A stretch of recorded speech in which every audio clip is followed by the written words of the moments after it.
Welcome, everybody. Thank you for joining our brief discussion on opening national airspace to unmanned aircraft, also known as drones. I'm Tim Bennett, and I'll be the moderator.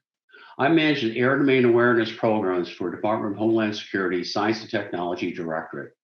Our talk today is part of Series 3 of our whole of government R&D showcase on mitigating evolving threats and understanding the convergence of emerging technologies.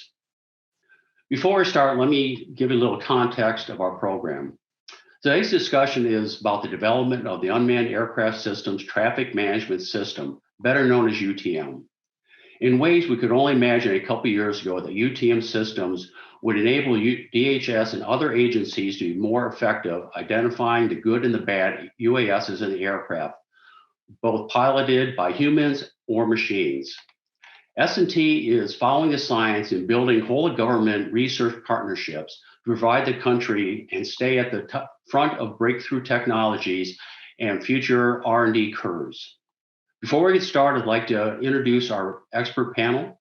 We have Joel Costello from DoD, we got PK from NASA, and we got David Heckenberg from NASA also. So let's start up with our first question. Our first question is going to be about the agency's roles and goals. For our first question then is, can you please speak to what role you are playing to open the national airspace for the use of unmanned aircraft systems and protect against nefarious UASs? And then why is this important? PK, could you start us off on this? Yeah, great. Thank you, Tim. Pleased to be here. Appreciate your invite and having NASA on this wonderful panel. NASA's role is conducting research and figuring out what are the right requirements that aircraft operators, particularly in this case, the drone operators, have to fulfill, as well as the airspace support services, what kind of services we need to offer to enable these operations in the sky. For example, communication, navigation, surveillance, what kind of capabilities we need to have on the aircraft in terms of detect and avoid and similar things. At the same time, the overall architecture in terms of the roles, responsibilities of operators, the air navigation service suppliers, in our case, it's FAA, the third-party service suppliers, as well as the data that we need, for example, weather and such. So we develop performance standards and requirements, roles, responsibilities, data exchange protocols, and overarching architecture that binds all this together, and then demonstrate that through field testing as to feasibility and viability of the concepts that we build. So that is fundamentally NASA's role, is to conduct the research, development, and transition the technologies, as well as the lessons learned to industry for their adoption, as well as FAA for their consideration and adoption.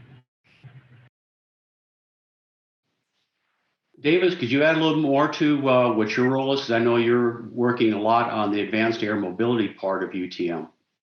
Yeah, sure. PK and I are both NASA, so in a lot of ways, we got the same story here. Requirements and architectures, standards are things we talk about a lot. We talk about the technologies that we develop at NASA, kind of having a utilization and goodness to many different missions across the industry. So UAS, as you guys are all aware, have a lot of different vehicle types and operational regimes and things that differentiate technology. So we look at, ways to look at high payoff technologies, build them with partners, transition them to standards bodies for requirements development, and make sure that the FAA is ready to accept them. PK did a great job citing some of the types of technologies that we work on: detect and avoid, C2, anything automated flight, all of the airspace work on UTM and everything. So there's a lot of different things, but one of the things I guess I could expand on a little bit is I think our role as a leader in the community. I think we're looked at as an organization that does have the full perspective. So we work across all of these different missions. We don't, at NASA we do have operations where some of our other mission directorates use the vehicles, but we're focused on the aviation industry overall. So we're able to look across the whole thing and find those common threads that we can pull on and head towards convergence of those technologies and make them broadly applicable and usable to a broad cross-section of the industry. Thanks. Joel, you and I have a little bit different role as DoD and DHS. We have security and law enforcement issues. How do you see this? Tim Bennett, first of all, let me say thank you to everyone for allowing me to be here today. I do support the Undersecretary of Defense Acquisition Sustainment in this space. And in the Undersecretary of Defense, one of our major roles is to integrate UASs into the national airspace system. Obviously, the DoD has a huge interest in this. How do we integrate and how do we protect our facilities? So those are the mainstays. Can we continue to train and operate as we normally do? Can we continue to manage our current traffic management, and can we protect our facilities? What we're doing under the Undersecretary of Defense of Acquisition Sustainment is leading in that role in the defense. We have a Air Force Research Lab who's led the effort in the research and designing of what we call a USS and a UAS service supplier. And with that integration, we know as we're doing it, we know that we're going to be able to accommodate the UAS of the future and how DoD trains and operates. Obviously, with the help of NASA, we've been able to grow this space and be able to provide the technology that's going to be available for many more years to come. Thanks a lot. For question 2, I'd like to go in a little bit different direction, is really understanding the airspace reversive technologies. I'd like to know, how are you differentiating different aircraft in the airspace? Let's say good versus bad, manned versus unmanned. And second, what is your approach to testing these air domain awareness systems to protect the nation against nefarious actors? Joel, you and I have been working a lot on this together. Could you get into how DoD is approaching this? Thank you, Tim. That's a tough thing that we got to do right now. As I said, my role is to support this effort. Currently, the situation is to adhere to the 99.7 SSIs, where we can distinguish between aircraft that are doing what they're supposed to be doing in the National Airspace System, UASs, and those that are not. That's how we're doing it. The manned aircraft, of course, we rely into ATC. This is why the UTM is so important for the DoD. We know we have to marry those two together.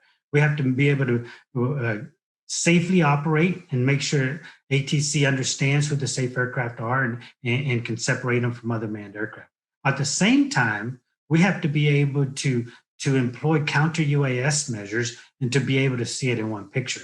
The DoD, as you know, has many counter UAS types of equipment out there that we're willing to deploy because we're protecting our federal locations and our airports. And we're trying to do that in the best integrated possible.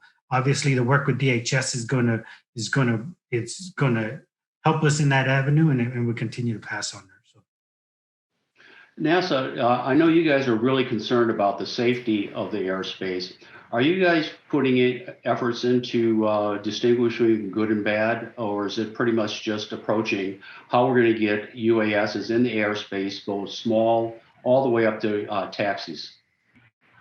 Yeah, that's a great question. And while NASA's focus is on research, and we don't have the authorities for security-related thing, obviously, but where our research contributes is, you can imagine the Unmanned Aircraft System Traffic Management, which has a bunch of drones and their flight plans, so to speak, identified, and they're operating in the airspace, which are cooperative in nature. But if you are operating near a sensitive area and you happen to detect something in the airspace, you correlate that with what is in the UTM. And if what you detect is part of the UTM and you have the intent, you can leave that alone. But you detect something that is not part of the UTM, that may be coming too close to the sensitive area, then you know that you need to do something about it. So that's one area where you can look at it. Second area is you have UTM, you have intent of the operator and an operation, and all of a sudden that drone for some reason becomes a flyaway because of the malfunction, and it starts to get too close to the area of concern. Then if your system detects it, and it was part of the UTM, but now it has become a rogue, then you know what to do about it. So having that understanding, the UTM basically gives is a situation awareness of the cooperative aircraft and what their intentions are. Then you have a way to figure out what to do about aircraft or drones that are not part of that system. Yeah, we've talked an awful lot about UTM. Could you fill us in on what is UTM? We've talked around it. We've gone into how it's going to open the national airspace. I think, but a lot of our audience doesn't understand what the system is going to do for us and how it works. That's a great question. And, so the best way to look at UTM is first, let's look at how the air traffic management system works. So today's world, there are 50,000 or so aircraft operations occur. These are manned aircraft. One operation is arrival or departure. And at a time, there are about 6,000 aircraft at peak.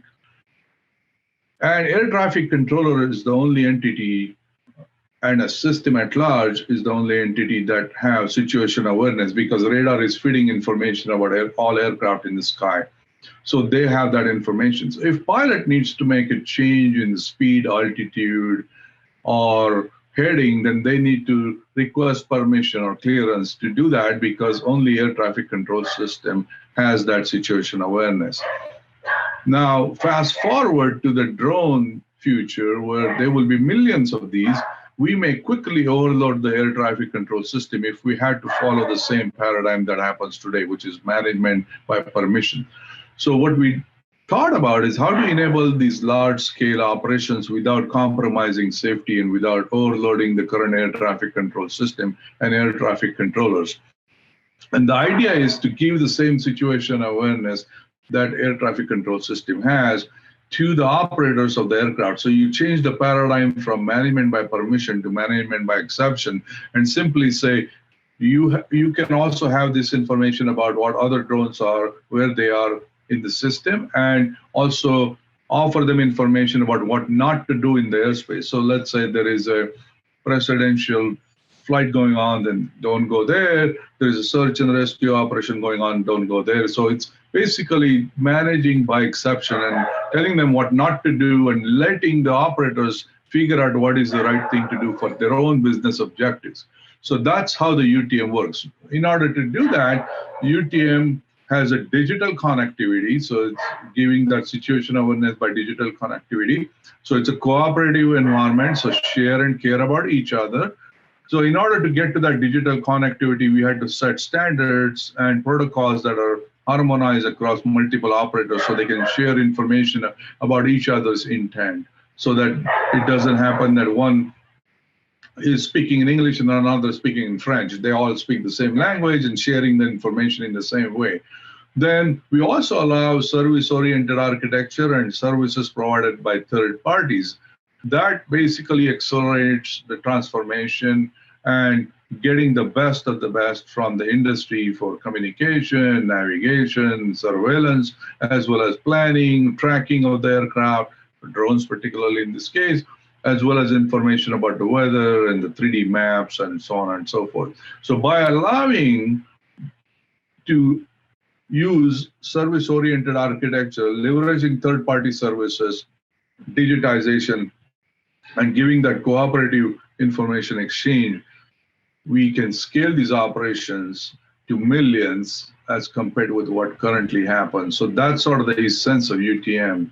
And when you have that cooperative information and information about the flight plans of the drones, that allows the agencies to figure out which is the cooperative operation and which is not. Thank you. Thank you for the discussion. We're running out of time, so I'd like to end up with one last question for us. What I'd like to do is find out what your key takeaway is for our audience today. So Davis, in one sentence, can you tell us what is the benefit of this work to the American public? I think global leadership is the most important thing that we can establish here in the United States for aviation. And I think there are, more than one sentence now, but there are a huge set of markets and opportunities to digitize our airspace system in front of us. And we as a country need to build the technologies, make sure they're secure, and certify them so that our industry can lead the globe in aviation, continue to lead the globe in aviation.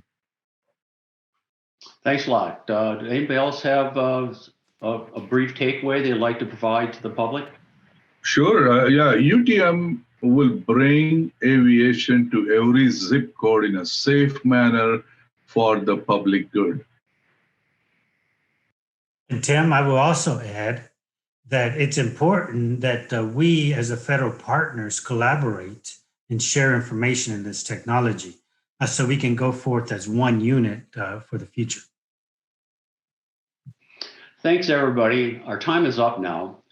I hope you found our brief talk helpful. It's important for us to be clear with you so you know how we are investing in research, science, and technology to enhance security, unleash innovations, and get the country moving again. We have a follow-up slide for you to learn more about our topic, our showcase program, and how you can contact our media and press team. On behalf of Joel, PK, Davis, myself, thank you for joining us today. I hope you enjoy the rest of the showcase.